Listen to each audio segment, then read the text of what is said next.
Clark. I was born December 3rd, 1849, in Rising Sun, Indiana. When I was 7, my pa, my sister, my brother, and my ma all left for California to the gold fields to seek our fortune. I was only 7! Holy cow! What an experience that was! My eyes were as big as cannonballs and I couldn't sit still for a week. I was excited, ready to go. Well, we went to California by way of the Isthmus of Panama. Yeah, and the bugs, mosquitoes, well, they were horrendous. The snakes, they scared me to death. And the worst was the humidity. Everything just stuck to you, including those unmentionable ones. Well, I wasn't sure if we were going to make it. I could tell my dad thought so too. I could tell it by what I could see in his eye. But he never said a word, and we made it to the other side, and we were able to catch a boat that took us all the way up to the Golden Gate. Now, you know where that is. Yerba Buena. Yeah, there we got on a paddle boat called the Leadersdorf, and we made our way up to the Sacramento River, up to Fort Sutter. And there we gathered up all the supplies that we needed, and we came here to this place of Coloma. The only thing is, when we got here, all the gold was gone. All the easy gold, that is. So my pa, he started thinking what he used to do back in Indiana. And you see, he was in the meat industry. My pa was a butcher. So he gathered up a few acres of land. He got himself a few head of cattle. And right down over here on Main Street, right next to the Essay and the Laird's building, he started a butcher shop. Yeah. And up over here on Gold Hill, he built a slaughterhouse and he called it the Brickyard. And my pa, he did quite well. Us kids never had to just go make do. We stayed on the ranch until we was grown. And then, well, when I became a man, I wanted to go my own way. I wasn't sure if I wanted to be punch cows the rest of my life. But being that I was in the meat industry almost all of my life, it just seemed to follow that I was going to have something to do with the meat industry. Well, I believe it was 1867. My pa, he came up to me, and he was in a poor mood. And he said, "Son!" I said, "Pa!" He said, "I am done." And he handed me this here branding iron that we used in the ranch. So, my brother Frank and I, we were in the cattle business. We got back into being the butchers. And we did quite well too. Yes, we did. Well, we ran into, I heard about these folks, maybe you have too. They go around, they eat nothing but vegetables. I hope that doesn't catch on here. I shudder to think what would happen. Well, you know, Coloma was a very good place to live and a good place to die. Before I died, I gathered 160 acres of land and a small fortune. You know, I never did get married. No. I couldn't find the right woman or had the time. But I did go down to the hotels down here and visit the ladies, and we had some tea.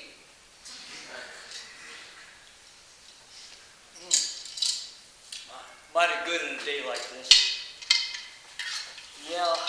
Well, my brother Frank, he was with me when I died, December 15th, 1915, of liver disease.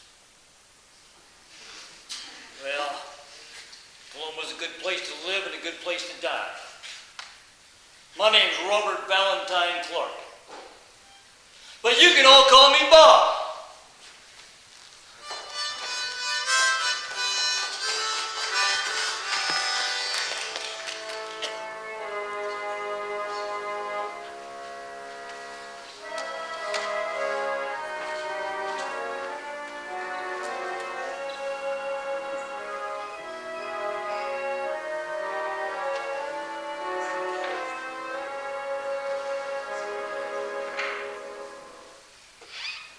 Jeremiah B. Crane.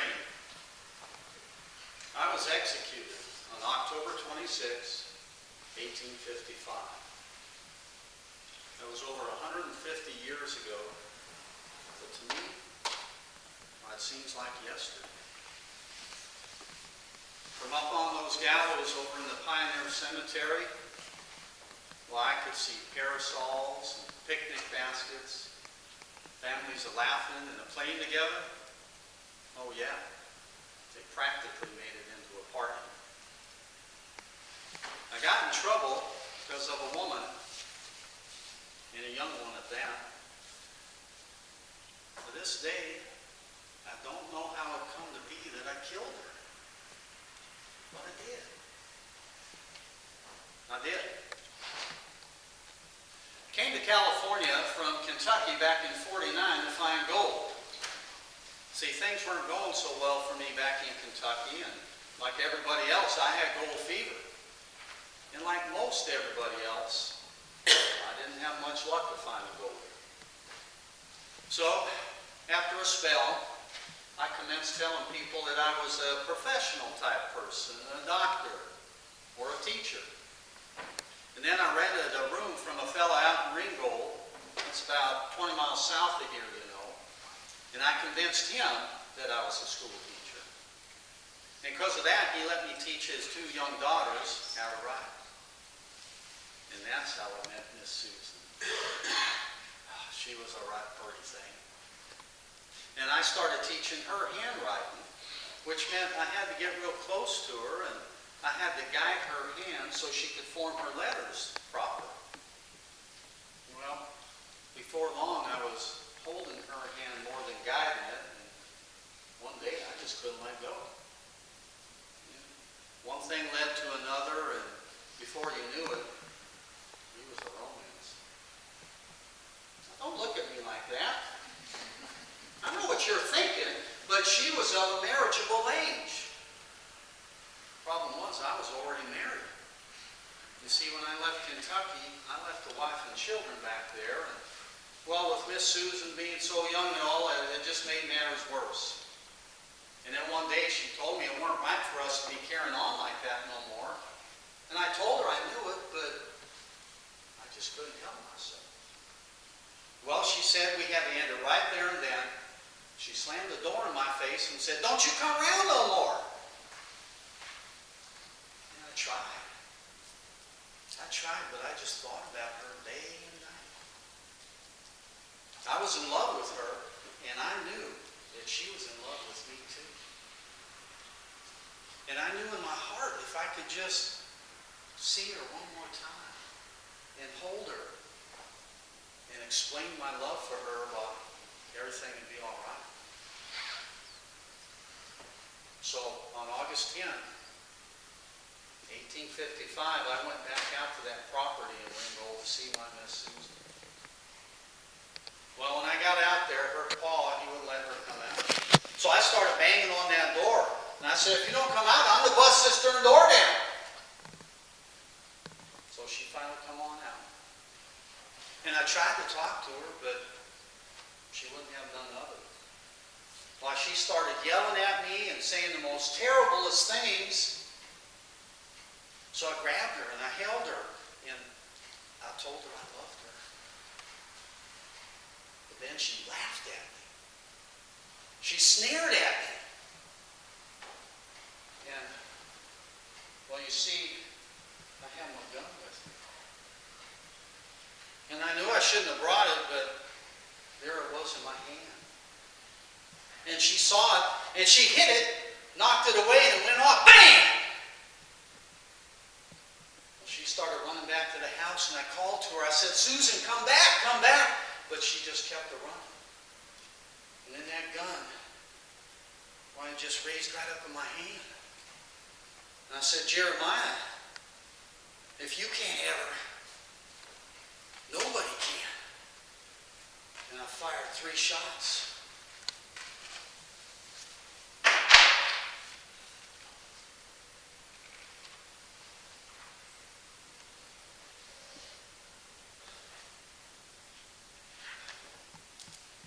There she lay on the ground, bleeding to death. I didn't know what to do. I got scared and I run off. But it weren't no use running because I'd done what I'd done. So the next day, I went back out there on that property in Ringgold. And, well, they grabbed me and they arrested me. Well, they was going to lynch me right on the spot. The Sheriff Buell from here in Coloma, he come on out there and he got me, threw me on a horse, and he brought me back over to the jail over yonder down the hill. They told me it took her 5 days to die.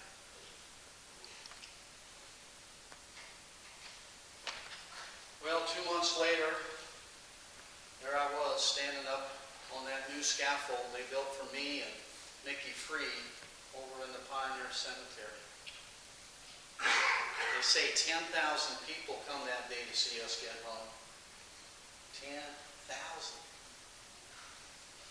Old Mickey was a stagecoach robber and a murderer.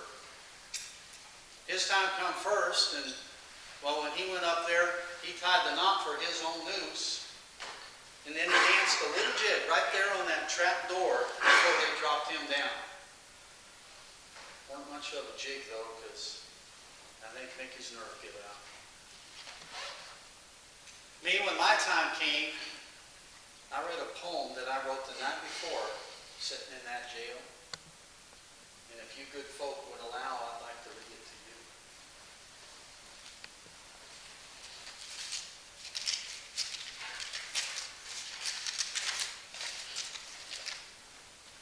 This body no longer my spirit can claim. Today I am going from sorrow and pain. The necklace and gallows will soon set me free. Then happy and joyous my spirit will be. Come friends and all others, I bid you adieu. The grave is now open to welcome me through. No valley of shadows I see on the road, but angels are waiting to take me to God. And millions of ages may roll, progression be ever the theme of my soul. To beauty and grandeur I'll ever be wed, in worlds without number my spirit will tread. You worldlings and Christians may sneer and may frown, your unfounded systems are fast tumbling down. Then sadness and sorrow shall give way to mirth, and peace and goodwill shall extend o'er the earth. I'm going to the land of the free, where all love each other and ever will be. I'm going.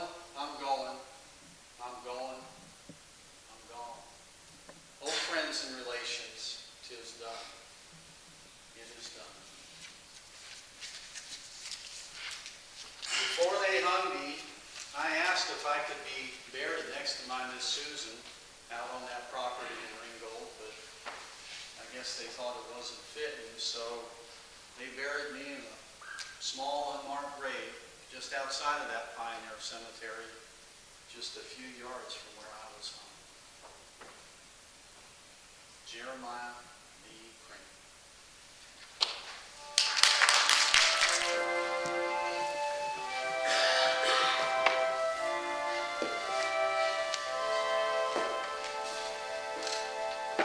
I'm Robert Chalmers. I'm certain you know who I am if you're from Coloma. My hotels were the center of life in this town, and my winery is one of the grandest and largest in the state of California. I just wish it hadn't all ended the way it did. I was born in Scotland. My papa knew Robert Burns and was fond of his poetry. And when Burns died near our place, shortly before I was born, I was named Robert after the poet. When I was a lad, everything went wrong in that land. Blight and storms destroyed the crops. And then inflation and economic ruin destroyed people's livelihoods and families. And then came the cholera. So many died that all over Britain people emigrated to America. And my papa was one of them. We came across the sea in '33 with our neighbors, the Ferriers family. And we all went to live in Canada. My papa did well there in Canada. He was a success as a farmer. Why, he was even a member of the parliament there. So I spent my boyhood there in Ontario. And when I was 19, I married Kate Ferrier. She was from the same little town in Scotland that I was from, for as I said, her family had emigrated with ours. And the years went by, and finally in 1849, by that time we had 4 children, and then we heard about this gold far away in California.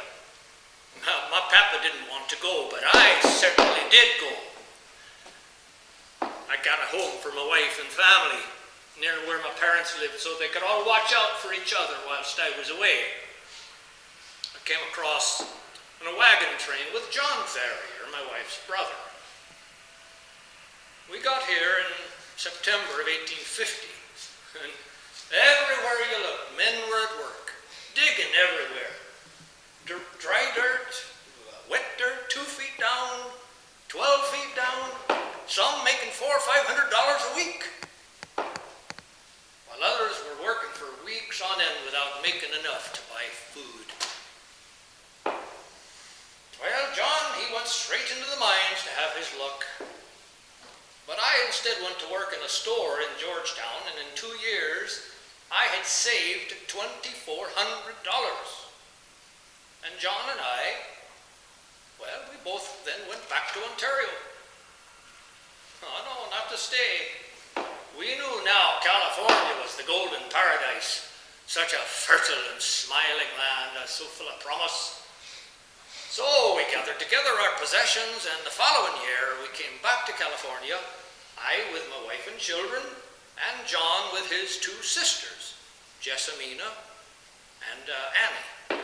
Jessamina, or Jessie as we called her, she later married Luther Davis, who kept the bakery and the candy shop up the street. Well, anyway, after we got back, I soon bought the Sierra Nevada Hotel. It stood straight down the hill here on Main Street. I ran that hotel for 15 years, and the Sierra Nevada was far and away the finest public house in this town. Fine rooms, good food, no gambling. Kate kept the hotel running, whilst I did the harder work of maintaining the place, and I kept 2 large gardens full of vegetables and 2 stables of milk cows, to supply the tables. Well, for that matter, I played in the town's brass band, I sang in the church choir, I was the postmaster, I was the assessor, I was in the Grange and the Territorial Pioneers, I was in the Masons and the Oddfellows. Later I served as the county treasurer, and later still I served in the California State Assembly, where I helped James Marshall get a pension. Well, in '57, Kate died of a long illness, and 2 years later I married Delia, and Delia and I had 10 good years together, and then she died of an illness. And that was about the same time my good friend Martin Alhoff passed away. Martin and I had been fast friends.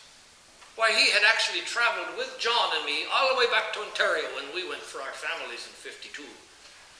And we remained the closest of friends ever after. And when Martin died, I was proud to serve as executor and appraiser for his estate. I served as guardian for his children. And a couple of months later, I married his widow, Louisa.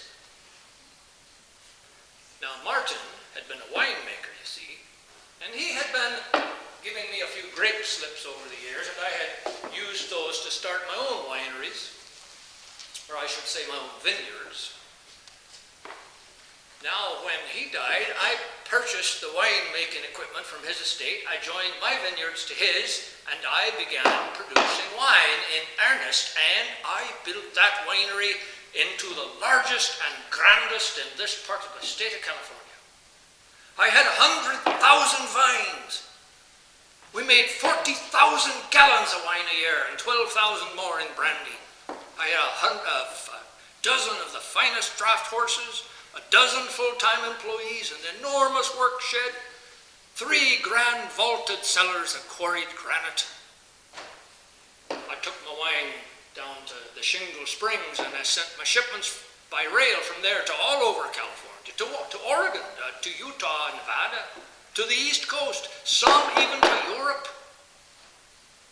Now, you may think I am bragging, but you can ask anyone who knew me then. Everything I owned was kept in perfect order. My vineyards were beautiful and orderly.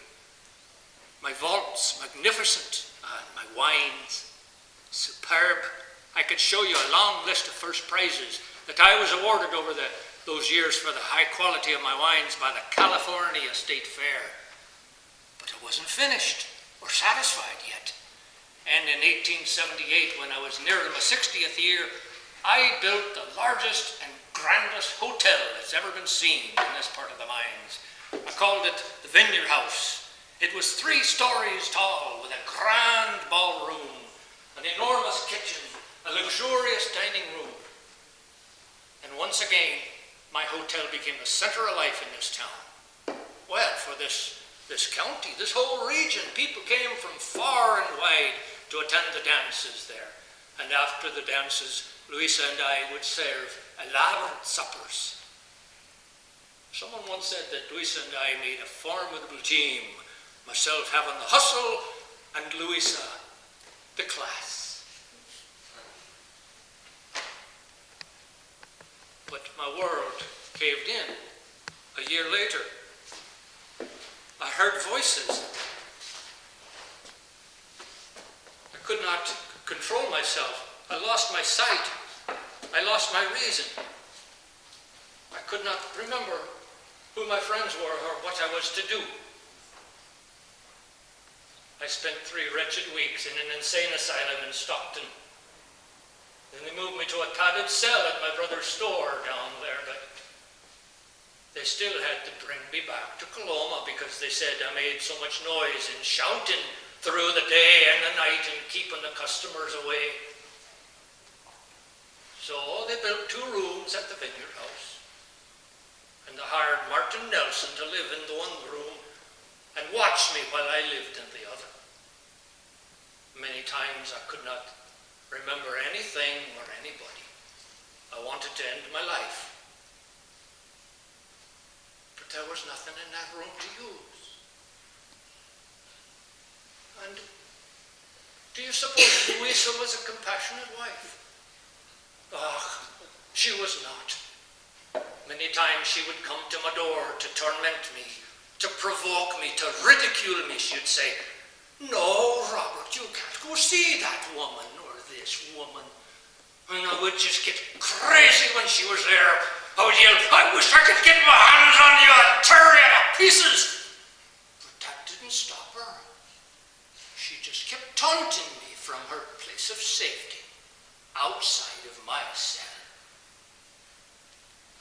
I lived a year and a half in that awful room, watched by that eagle-eyed Nelson and tormented by that witch Louisa. Until finally, in the summer of '81, I went to my rest. They made a great fuss at my funeral, said a great many things, some good and some bad. But all true, I think. I've no regrets. Surely I was a hard-headed businessman, but I was successful. I was loyal to my friends and kind to my children. And I can say I played a part in building this California into a great state for its future citizens. You